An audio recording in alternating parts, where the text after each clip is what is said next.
Hey, I'd like to welcome you to another episode of Mission Matters. My name is Adam Torres, and if you'd like to apply to be a guest in the show, just head on over to missionmatters.com and click on Be Our Guest to apply. All right, so today is a special episode. I'm bringing back onto the show Dr. Marty Trevino. He's a cognitive neuroscientist and technologist, and we've been working with each other now for a couple of years, Dr. Marty. Man, it's just good to have you back. For everybody that's watching this into the future, we're in December 26th is when we're live streaming this, and man, it's good to see your face, Dr. Marty. Oh no, thank you, Adam. It's always a pleasure to be here and to talk about cool new concepts and spread the word of science into all the innovation and good things that are happening out in the world.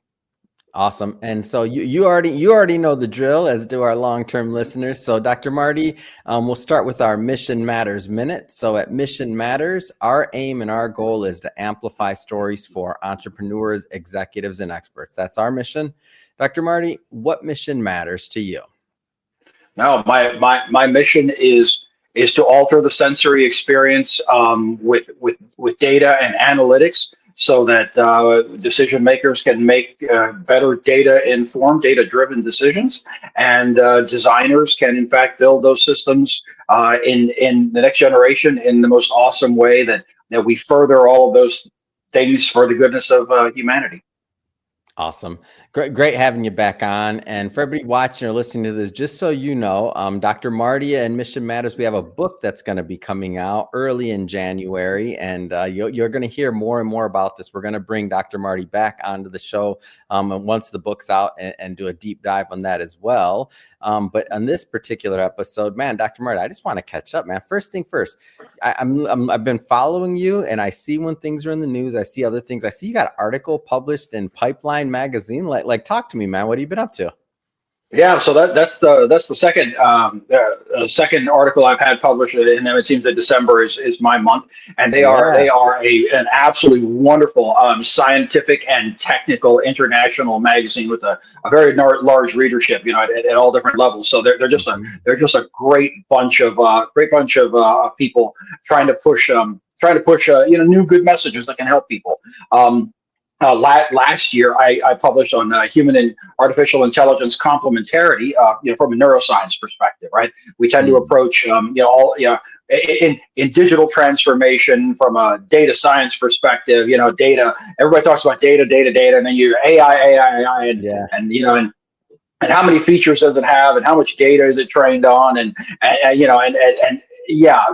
but we rarely approach it from a human factors lens, or as I like to say, the lens of complementarity, and approaching not just artificial intelligence. It was really big in the news last year, Chat GPT and Gemini and many others coming online and doing seemingly just amazing things, right? I mean, they're returning results that were not always accurate and not always as precise as we would have liked, and sometimes they glitched a little bit, but fundamentally, an absolutely new generation, of robust tools, and we've entered a renaissance of artificial intelligence. So I thought, I see it as an imperative of science, okay, especially hard science, to educate the world, from that lens. There's so much that can be done, that we can dispel myths, we can alter the selection of technology, alter the way it's deployed, and because the human factor is central to everything. You can have the best artificial intelligence program in the world sitting out there, somewhere in cyberspace, and if people don't trust it, if people can't understand it, or it fundamentally does not align from a complementarity perspective, you're not going to see the maximum benefit, right? So it's not enough to just say we're running out and we're including a large language model into our business, and we're going to see all kinds of fantastic things. We have to go deeper. And this month, as a matter of fact, in Pipeline magazine, I published. I spent about the last year really in deep thought and trying novel approaches, applying cognitive neuroscience to data informed decision making. And one night, in a sleepless night, with my notepad next to me, as people like me have Yes. occasionally, right? Something dawned on me, and the article is reimagining human technology and system, embodied complementarity. But it is what I'll say from a pretty unique lens, and that's the lens of learning. And so the human brain learns in fundamentally very intractable ways. Okay, so the whole concept I'm turning is called movement through data, and that is the premise is that dashboards and UIs today are an often just the pinnacle of abstractism. They're abstract to the human brain. The human brain had not seen a dashboard until 25 years ago. Okay. Well, in the span of human development, especially, the development of the brain, that's nothing, right? So 25 years is nothing. And we've struggled, right? Because if you talk to wonderful, very senior executives and say, is data-driven decision-making a goal, within your transformation? Everybody's going to say yes, right? And they pride themselves on that. Like, they'd have to, right? Like, who's going to be like, no, we don't want to make data-driven decisions. That makes no sense for our business, right? Like, how can they even answer no? Right. No, nobody. I've never had anybody say, "I know that's just crazy talk." We're moving back to carbon paper and and typewriters. Winging it, buddy. Yeah, that's not going to happen. But one of the fundamental questions is, how does the human brain learn, and how and are we enabling that or disabling that with our UI design? And so the concept of movement through data, it comes right out of neuroscience and learning. Okay, and basically the human brain learns best. The most natural way that the human brain learns is movement through the universe and in accordance with objects. So if your brain predicts what your coffee mug is going to feel like, right? Because it's picked it up a bunch of times. So your brain makes a prediction of what that coffee mug is going to feel like, and then it has an auto-correcting mechanism. As you do pick it up, if anything's wrong or anything's different, it wakes up the brain initially, and it corrects its mental model or reference frames in the brain. And so you have this beautiful auto-correcting mechanism that enables us all to go out into the world. And it also applies to abstract concepts, right? In the article, I say, political structure, right? So what is democracy? What is socialism? What is communism, right? What are those? Well, they're purely theoretical constructs. Okay, there is there's no socialism in the term of the coffee cup. You can see it, but it's the human brain, we find out from research, learns theoretical concepts every bit as well as it does its interaction with physical things. And what comes out in the last few years, proven now in hardcore research, is that the brain will learn moving through its environment, even if it's virtual. So we thought years ago that you had to move through the environment physically, right? I go through my house, I touch the coffee mug, I go to the office, I drive there, and the brain does it. It picks up all millions and millions of details, and then it grades them, so that you can walk out of your Starbucks with your coffee mug, and you don't really notice things around you. But if somebody puts a 9-foot big bird right next to you, you'll probably get all the way up there. You'll stop and you'll take a look at that big bird and say, "Yeah, okay, strange." But it'll update its model. So the human brain learns through movement, interaction with objects, and things, but it can do it through movement. Okay, so if we apply that theory into development of next generation, right? Next generation AI presentation of data and the UI design for a wholly new user experience. So it's very exciting because this has an absolute hard science background in the article. Maybe we can post a link to it out there. What can that look like as opposed to like what we're currently experiencing? What could that new design look like? Yeah, so that gets really cool, and we're figuring that out now. And that's what that you talk about some deep thought to bang your head against the wall. What does that look like now? So if you start with here's my dashboard, right? And my Yeah. self-service BI or built by somebody, or you just that's what we're used to. Yeah, the dashboard. That's what, right. Yeah. You're used to, and if you can say, and we can accurately say, these are these represent abstractism, and that's kind of a Marty word, right? Yeah, but they're abstract to the human brain. Buy it. Abstractism. I'll buy it, Dr. Marty. Go ahead. so they're abstract. Okay, so how can we make movement through data or that concept? What is it different? And we have to reconceptualize the space by which data is presented, how it is presented, and how the user can interact with it. And so I gave it the name multidimensional object space.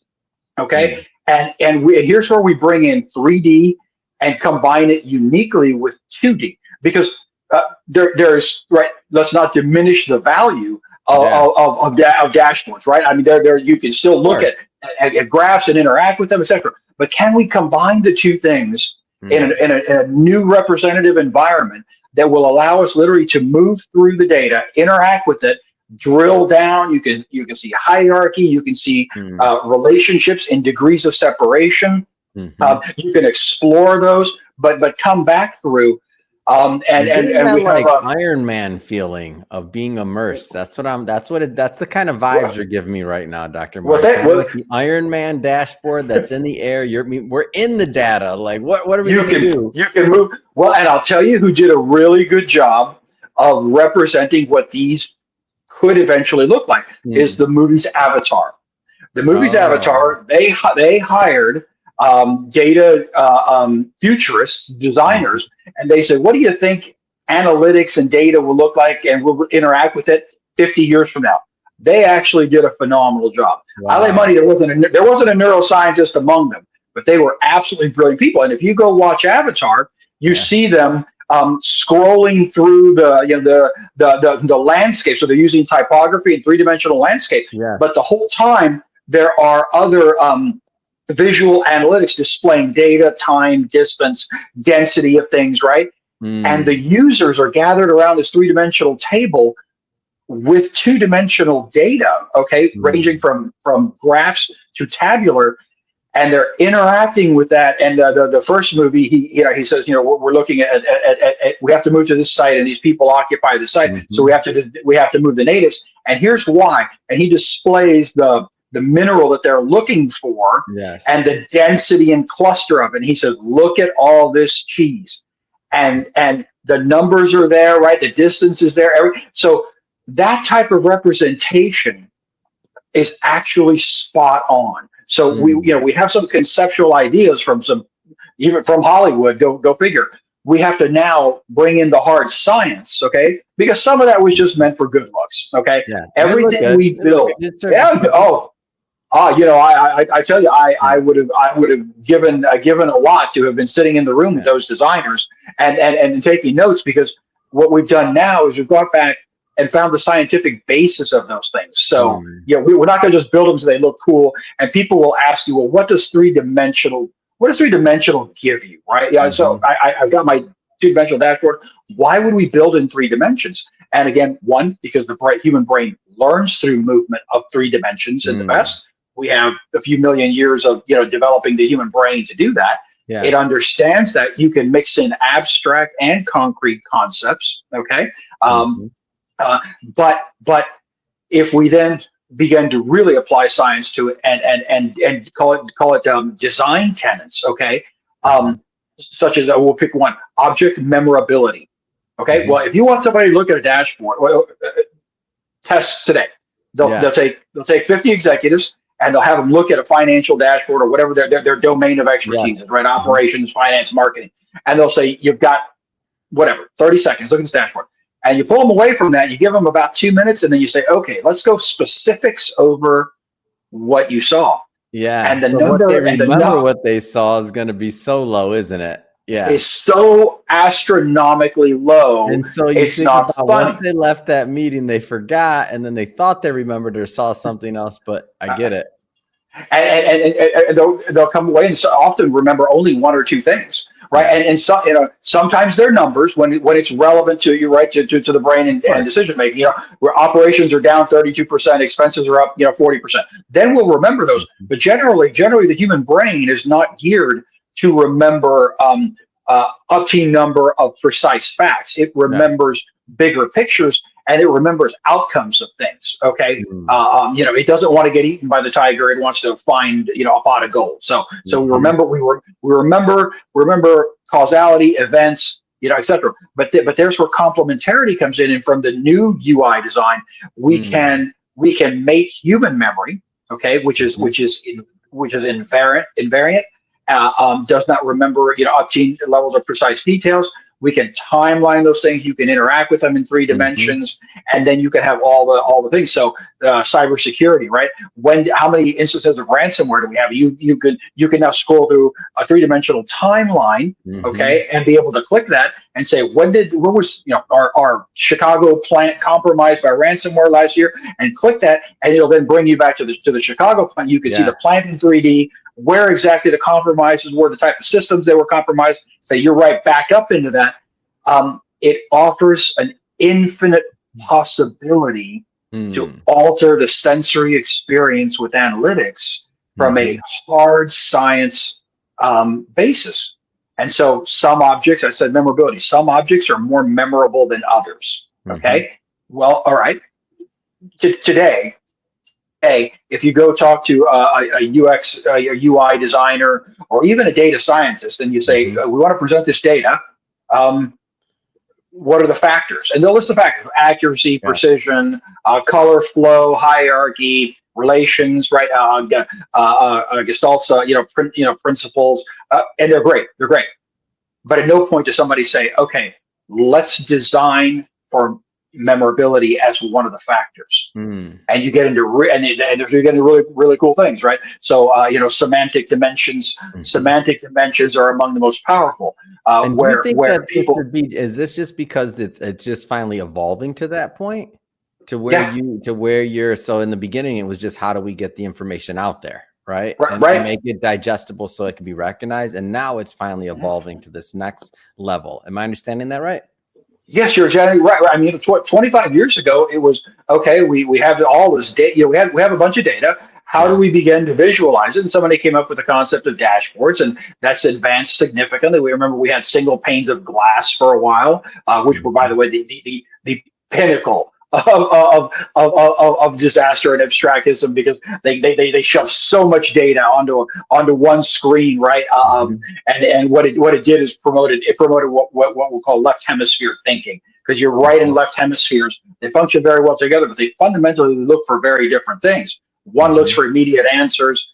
It wants to confirm its bias and see what it believes to be true, the left, and the right wants tremendous rich context of the world, where the left does not want that rich context of the world. Mm. We can balance those two things out with that understanding. And it goes where we can have an hour-long conversation with this. But if you Mhm. fundamentally understand the functions of the left and the right hemisphere, and we bring in other dimensions, okay, semantic dimensions, memorability, and Mhm. and 10 others, what if we could fundamentally alter the trajectory of digital transformation and Mm. the presentation of data in next generation technology and analytics to Yeah. dramatically improve how we make decisions, how we perceive data, everything. Mm. I want to switch it up a bit here for a moment. And I don't know if I'm supposed to bring this up, but you told me so. You know, I got a big mouth. You're working on another book as well, other than the one that we're Mhm. doing. Can you talk about that at all today? Like that's interesting to Yeah, me. I'm yeah. excited. I like when you're working. I like when you're creating. Man, it makes me feel good. I just let you know that. Well, thank you. If we can just get me working on a beach in the Cayman Islands and somehow doing that would be Hey, great. you and me Uh, both. Come on, man. so we're on a two-part book set, but part one right now, and obviously these are no small efforts, but Good. we're putting together about an 80-page, um, call it executive field guide to Mm. digital transformation, from a human technology, AI, complementarity lens, and Mm. and and this, this framing of it is supremely important. And they sound like big words, sound like Yeah. big words. So people say, oh yeah, of course we want the systems to, we want people and them to work together. No. This is absolutely a foundational element Mm. for us moving problem solving and innovation and Mm. productivity into the future. Okay, for all of humankind. If we get this right, we solve problems that we've never been able to solve before. Okay, Mm. and so I wanted to put together a very easy to read, with great illustrations and high level simple wording that a chief technology officer, a CEO, a senior a vice president, or a senior manager can Mhm. get and give it quick reads. And it's each chapter is only going to be about 5-6 pages, and they're going to be at a non dribble and drool scientific level. Yeah. They'll be at a level where you can say, oh my gosh, that's correct, right? And of course, then we'll put some of the deeper studies to it. But fundamentally, at your executive Mm. level, you have to understand. If you're going to say, I want digital, I want artificial intelligence to be a central part of our business. I want Mhm. humans and AI and technology solving problems together, right? Yeah. And I want better data-driven decision making for real, not just because I said it 5 years ago. Okay, Right. we can provide a scientific basis that will guide their thought, and we can do it, I think, in 85 simple pages, Mm. and that'll be coming out probably in just about 3 months. And hopefully we'll give them away at speaking events and other places, and Mhm. have it a free downloadable PDF. And if you just want Marty's handsome face on the back cover, you can order a hardcover book for $9.95. And Amazing. the second one to that is going to be a practitioner's guide, which is going to Mm. go much deeper into these things like I've talked about. Okay, so you say we want to design for memorability. Well, what does that really mean? Right, Mhm. at a design level, that gets very deep very quickly. Mm. When you say semantic properties, right? What are the two dimensions of semantic properties, right? So hopefully in the next 6 months, be Yeah. able to really sit down and pound out two, in addition to the awesome book that is coming out on Mission Matters. I got to give you Oh credit, yeah. Adam. The last several have hit the Amazon top 100, brother. And that is no small compliment to you guys. Yeah. Well, game on. I'm excited about this next one. This will be our 11th edition, and it's been a long time coming. We have yourself, Wow. of course, and some other rock star authors that we'll be featuring. But I just have to ask, okay, so we're going into the new year now. We're doing this December 26th. What's on the agenda for 2025 for you? What does that look like? What's next? Yeah. Well, frame out this theory Yep, and we got really the get book. really get it out. Yeah. Yeah. We Two got we got books, we got maybe two we books well. coming out. Well, I know Mission Matters is Yeah. coming out 2025. So we got two books. We got Yeah. you're working through this theory. What else? Tell me some more, man. Oh, gonna shift over a little bit to do more speaking type events, just on the Mm. professional level, do more speaking, because what I find it very effective to be able to go into an organization and talk Mhm. about these advanced concepts for 2 days, right? You Yeah. get up and you give a great presentation at the executive level. You have individual meetings, at the executive level, and it gets people really thinking. You leave with some notes, and then you go sit down and you talk to the technical teams, and you do that for several hours. You do that over a couple of days, and then Mm. they leave with all kinds of just places to go. And then you make yourself available. I make myself available. Me. I'm one of these people that has a hard time sleeping sometimes, and so you can call me at 1 in the morning, and I'm literally reading or writing or doing something on Yeah. this stuff. Yeah, right. When I get to come out and stay on your future yacht, I'll try and sleep Yeah. more. Um, but yeah, How do so more people, so more speaking or reaching out to you for speaking or otherwise, like how do people connect with you?